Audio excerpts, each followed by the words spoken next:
Welcome to News9. You're watching On Point with me. I'm Kartikeya Sharma. On Point 1, we discussed the explosive developments that shook Maharashtra politics today.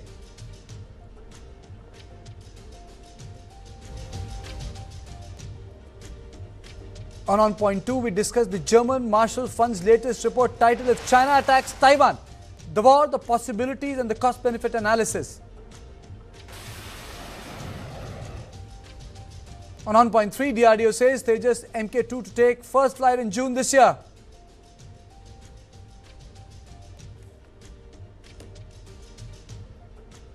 Now let's take a quick look at the headlines. Swiss food giant Nestle issues recall of some of its baby formula products in 25 countries over contamination fears. ICC turns down request to shift Bangladesh's T20 World Cup 2026 matches out of India, tells Bangladesh to play scheduled games in India or risk losing points. External Affairs Minister Jaishankar expresses concern over US operations in Venezuela, urges peaceful dialogue in the interest of Venezuelan citizens.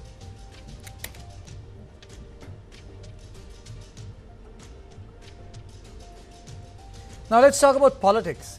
Politics has made the small suburban city of Ambernath the national talking point. Ups and downs. BJP and the Congress local cadre formed an alliance in Ambernath in Maharashtra. The BJP ditched Eknath Shinde Shiv Sena, allying with the Congress and the NCP to form Ambernath Vikas Aghadi. The historic development unfolded after the Shinde Sena secured the highest number of 27 seats in a 60-member Ambernath Municipal Council. The BJP won 14 seats, Congress 12 and Ajit Pawar's NCP 4 and 2 independents. In a post-poll alliance, the BJP, Congress, NCP and an independent joined hands, surpassing the majority number. The Ambernath Vikas Aghadi now has a majority in the municipal council body with 32 cooperators, and the story does not end here. It's a moving story. Shinde Sena also suffered a setback in the municipal president poll. Its candidate Manisha Walekar lost to BJP's Tejashree Karanjule Patil. The elections were held on 28 December 2025. Allies in the Maharashtra government, BJP and Shinde Shiv Sena had decided to go alone in the Ambernath municipal council polls. The Shiv Sena has now gotten bitter. The upheaval in Maharashtra politics is happening ahead of the very crucial Thane and Mumbai civic body elections. Shiv सेना और Bharatiya Janata party गए कई सालों से एक साथ है। कई सालों से ये महायुति है, केंद्र में भी है, राज्य में भी है और आज मुंबई म्यूनिसिपल कॉरपोरेशन हो, थाना हो, कल्याण डोंबिवली हो, साहब सभी पर है। सभी जगह पर लोकल लेवल पर भी महायुति होनी चाहिए।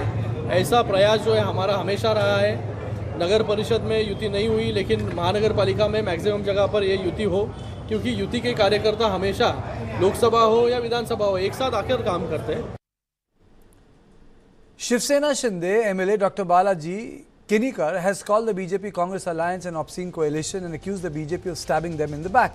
Now, Kinikar said that the party which talks about Congress Mukh Bharat is now sitting in power with the Congress. BJP Maharashtra State Council member Gulab Rao Karunjule Patil rejected the charge made by Shinde Sena. He said that they tried to form an alliance with the Shinde camp several times but received no positive response. Patil also accused his ally of corruption in the Ambernath Municipal Council, which has been a Shiv Sena stronghold. Meanwhile, Shiv Sena Uddhav Balasaheb Thackeray is seizing the opportunity to target the BJP and Shinde Sena. Comedy show में आप हंसी आनंद लीजिए। यहाँ पर चुनाव लड़ाई लड़ रही है बीजेपी और उद्धव ठाकरे जी की शिवसेना।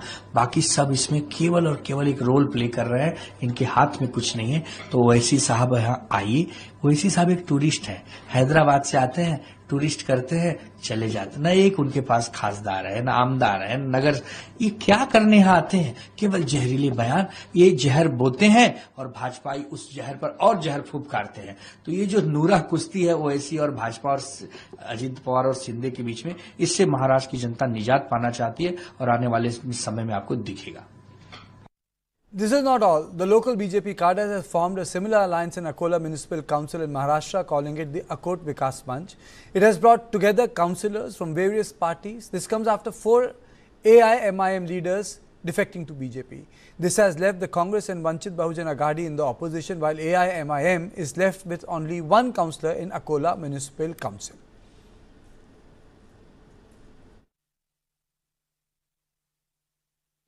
भारतीय जनता पार्टी ये डबल स्टैंडर्ड पार्टी है। भारतीय जनता पार्टी ने मीरा भाईंदर में एमआईएम के साथ अलायंस किया और भारतीय जनता पार्टी ने अमरनाथ में कांग्रेस के साथ अलायंस किया। अमरनाथ में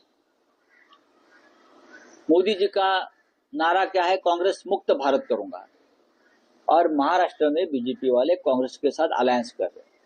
तो मैंने कहा ना, ये दो मुंह वाले डबल स्टैंडर्ड लोग हैं, उनके ऊपर विश्वास मत रखो।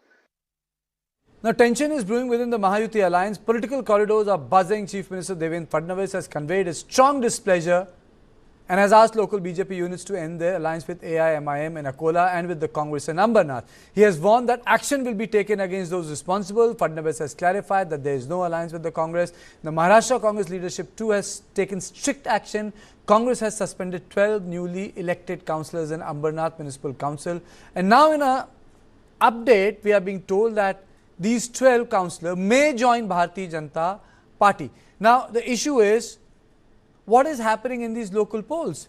On this issue, I am joined by Savio Rodriguez, founder and editor of the Goa Chronicle, Rene Abraham, senior journalist, and Jayant Mainka, political analyst. You know, I think this is one of the funniest political developments I have come across in the last 6 months, Savio. What is this? Well, why is this happening in Maharashtra when the lines are so clear-cut? Well, you know, Karthike, the beauty about politics and politicians is that they're always intriguing, always entertaining, and always doing something that is going to give us journalists something to talk about. You know, so what you have happening in Maharashtra primarily is the survival of the fittest. So political parties within their own political space have decided that their ideologies need to be kept aside, and let's just come in order for us to survive and be the survival of the fittest example. And today, you know, Karthike, let's be really honest. There isn't really much in terms of ideology with most political parties. I mean, yes, they do talk about ideology. There are some who continue to hold strong to the ideology of political parties. But today, the politician is someone who will move from one political party to another political party, whether they are supporting it overtly or whether they support covertly.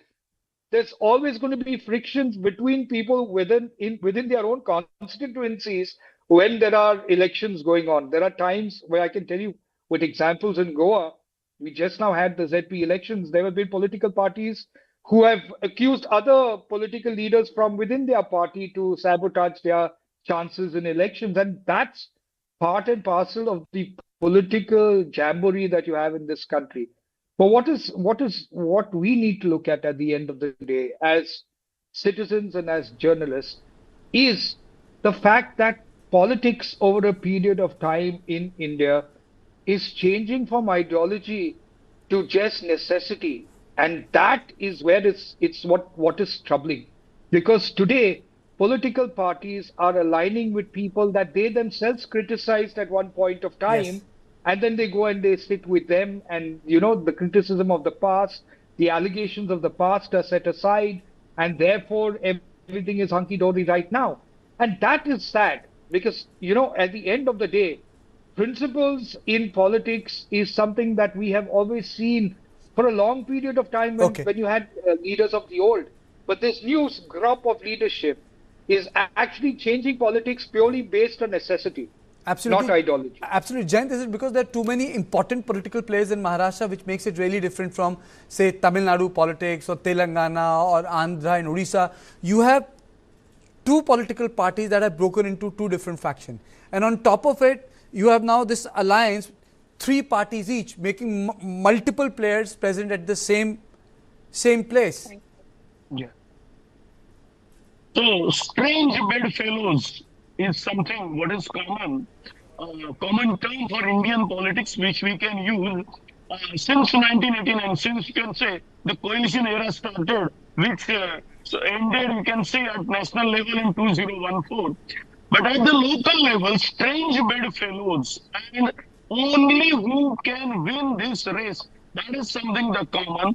And what happens generally, as it is, Ambernath, you have given the statistics, that say Shinde Sena is short by 4 to reach the magic figure. Others are bound to come together to keep the biggest party out, and this is the politics which happens in every city, every gram panchayat, every municipal council. Okay. And when it reaches, this is a fact, because this was the practice even when Congress and NCP were in power, and Congress and NCP joined hands with Sena BJP, the undivided Sena. Repeat, I'm saying undivided Sena. This happens, and then there are dictates from the top level that you should not do. And after 1 or 2 years, they again change their paths and rejoin their own parties. This is what happens. Okay, no, see, I think, Jayant, Savio made a very important point. Post 2014, Reni, the ideological positioning of the parties were very sharp. I think Advani in 90s was also saying party with a difference, But for even at a very granular level, for this experiment to happen is telling a lot of things about Maharashtra politics. I mean to say, it's really telling a lot of things about Maharashtra politics. Isn't that? If you recall the interview of Supriya Sule, in that interview she spoke about a very powerful industrialist. In the same breath. Karthikeya, you are absolutely right. What Maharashtra has demonstrated in Indian politics is the reiteration of the only three sutras of politics, of power politics, if I may add.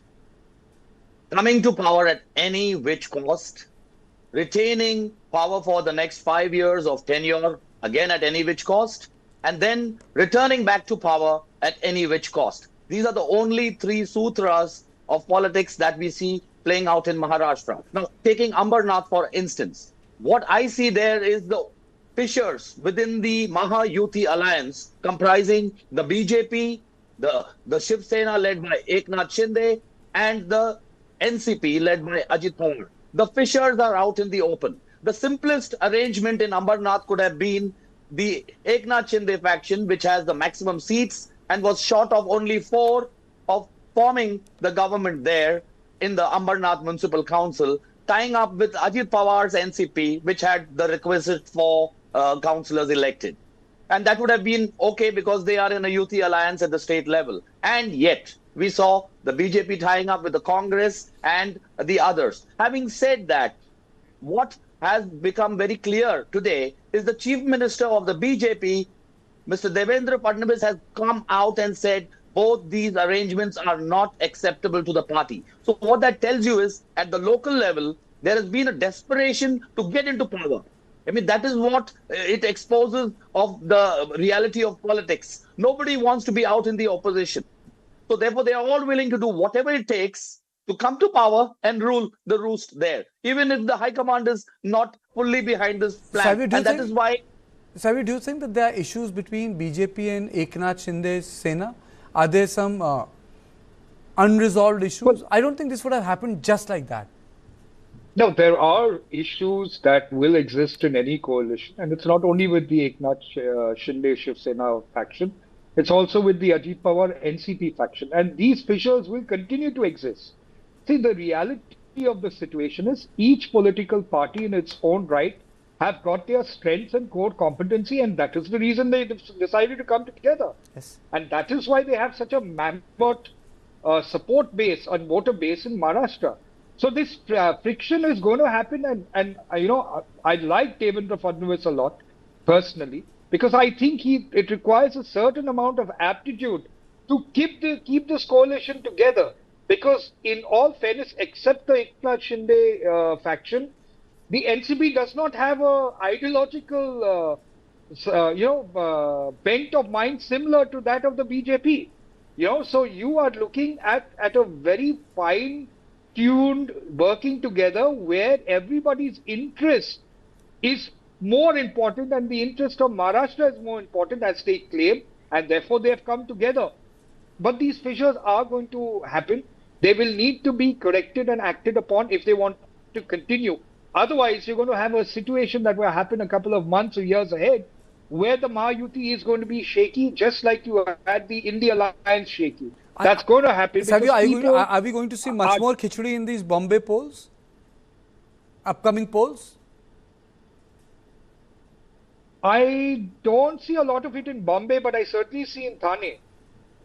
I see there will be some level of frictions happening over there, but Bombay in some areas, but not overall. That's my ground assessment, and I could be wrong, but normally I'm not. So I will say that this is what I see as the outcome. Okay. But it's about to happen, so I'm not surprised by it, Kartikeya. That Maha-Yuti is about power centers coming together. So to keep the power centers together is always going to be a challenge. Okay. Mr. Mainkar, the same question. Is there going to be some sort of a khichdi in Thane and Mumbai also? The reverberations would be felt there? Going to be khichdi only, because already two brothers, you can say, is a khichdi in making. Plus, if at all, just consider two brothers are reaching to the power, they cannot reach the magical figure of 114 without joining hands with Congress and whatever the Sharad Pawar 1 or 2 or 10, whatever that he will get. But don't forget, as what you also said just now, that 12 BJP corporators, 12 Congress corporators are joining BJP, the same sort of complete merger, complete transition that happened in Mizoram, that happened in other parts of the country, that also you can see in Mumbai. And because there will be small parties and mass, the parties may be so-called, quote-unquote, purchased by the wealthy people, whatever. This is quite possible. A new khichdi, because without khichdi, I'm telling you, Mumbai, Thane, Pune will not have municipal corporation running. Okay, so Rani, I'll quote Atal Bihari Vajpayee. तो मुंबई और थाने के चुनाव में खिचड़ी बनेगी या खीर?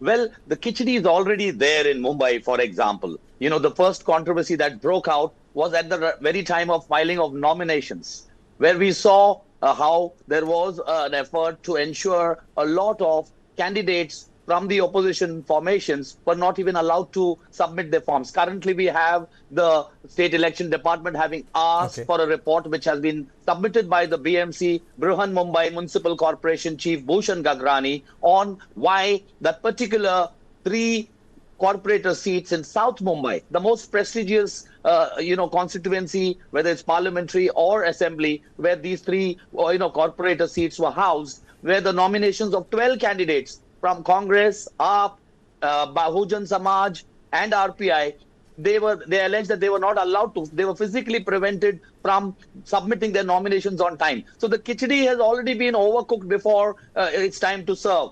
So it's not going to get any easier, because now they have approached the Bombay High Court Chief Justice, and on the 9th of this month, the Chief Justice is going to hear out their petition about why they were denied, with the BMC Chief's report also suggesting yes, there was something that went wrong there. I think so we'll have proof of the pudding is in eating it. And proof of the pudding is in eating it. I'll quote Savio. As he said, we will have to wait and see whether in Mumbai and Thane will we see the blurring of the ideological lines. Because if that happens, then we are looking at a different trend in Indian politics, which may have just started from Maharashtra. And then it's going to be very, very redefining, because if that's how the elections are going to get organized at local level, it will definitely have a larger bearing at the national and the regional level. Thank you all of you. I've run short of time for this conversation. So this was on point 1. Coming up next, we discuss the German Marshall Fund report on the probabilities that can emerge if China attacks Taiwan.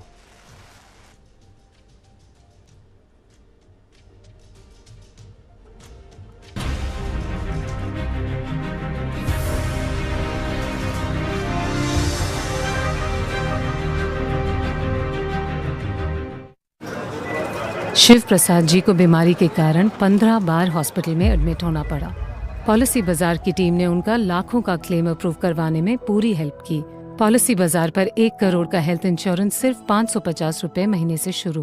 पढ़ता है, खेलता है, झूलता उछलता है, दौड़ता कभी कभी दौड़ कराता है, आगे आगे बढ़ता है इंडिया, अमूल दूध पीता है India.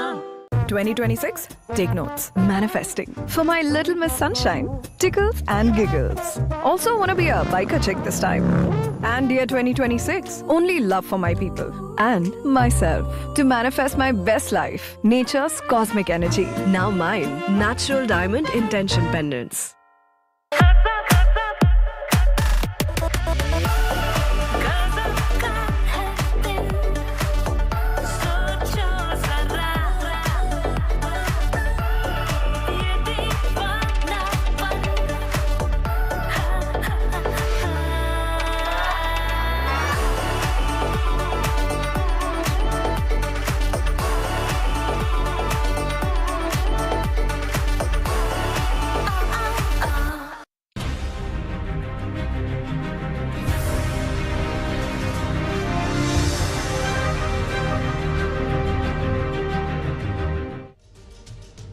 A study by the General Marshall Fund titled "The China Attacks Taiwan" has caused ripple across the defense spectrum.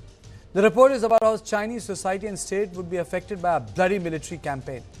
It is a study that tries to understand the risk calculus of the Xi Jinping, since Xi has tied his legitimacy to putting PRC on irreversible path towards the China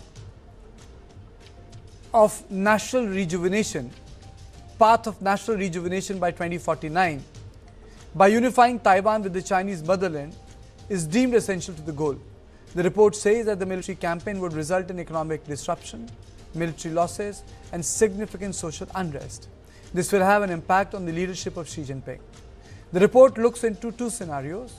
One is a limited conflict, other deals with an all-out war.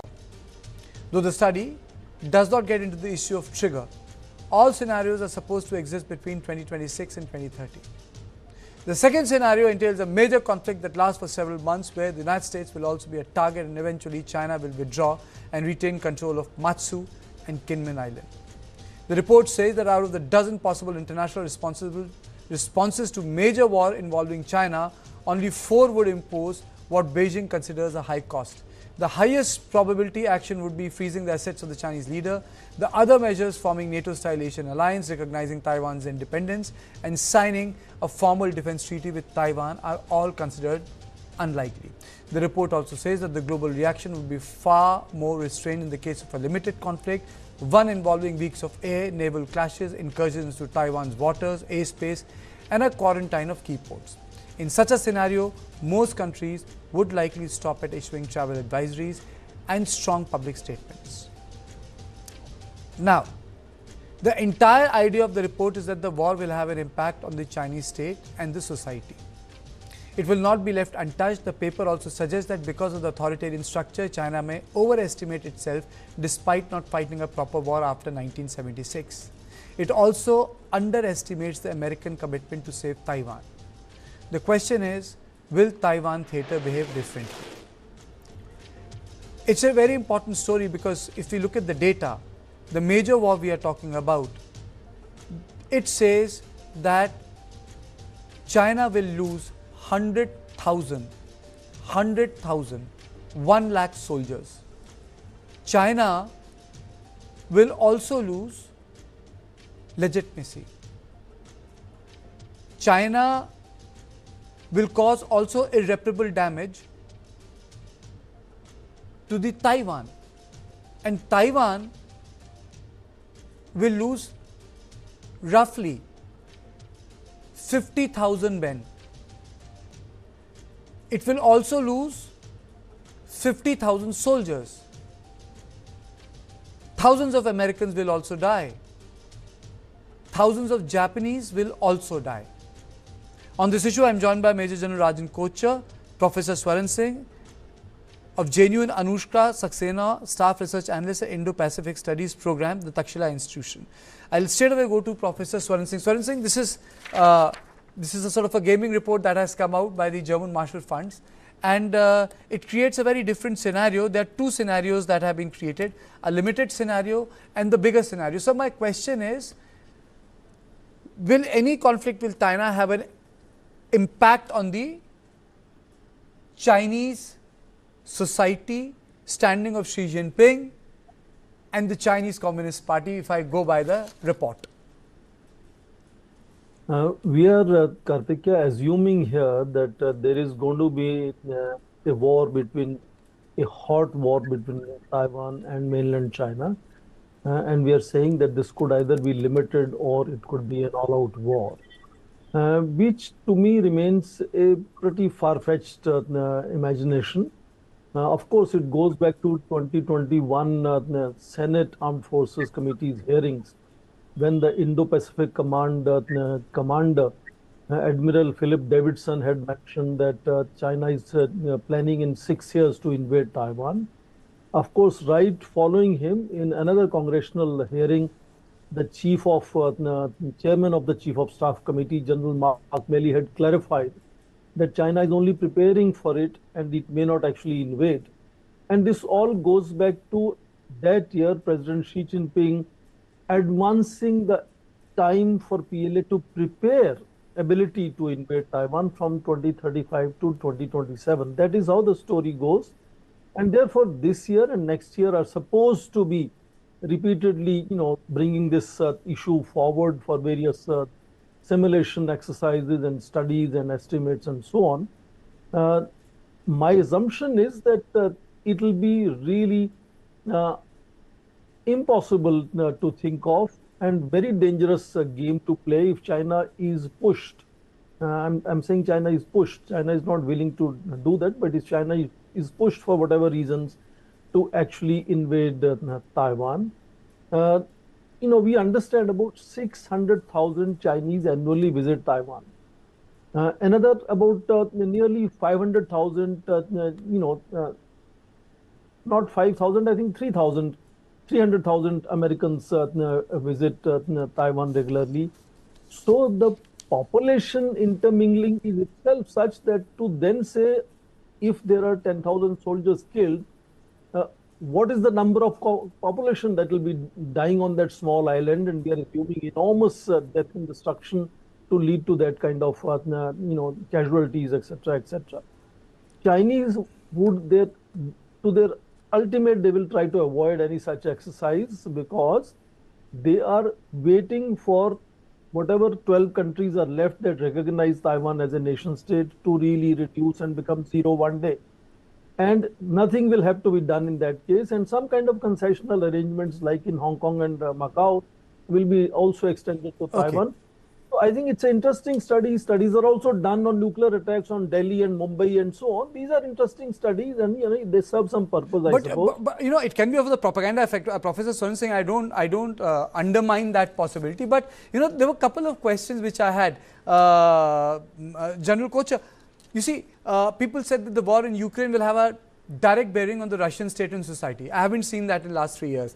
This particular report says that any armed conflict with Taiwan, with the so-called, in the military terms, the porcupine strategy of the Taiwan, it will have an impact on the Communist Party of China, the standing of Xi Jinping. And the report also talks about, can Xi Jinping overestimate the capability of PLA, because PLA has not fought a war after 1976. So there are also a number of nuances which are important. So my question to you is, how is Taiwan theatre different from Ukraine?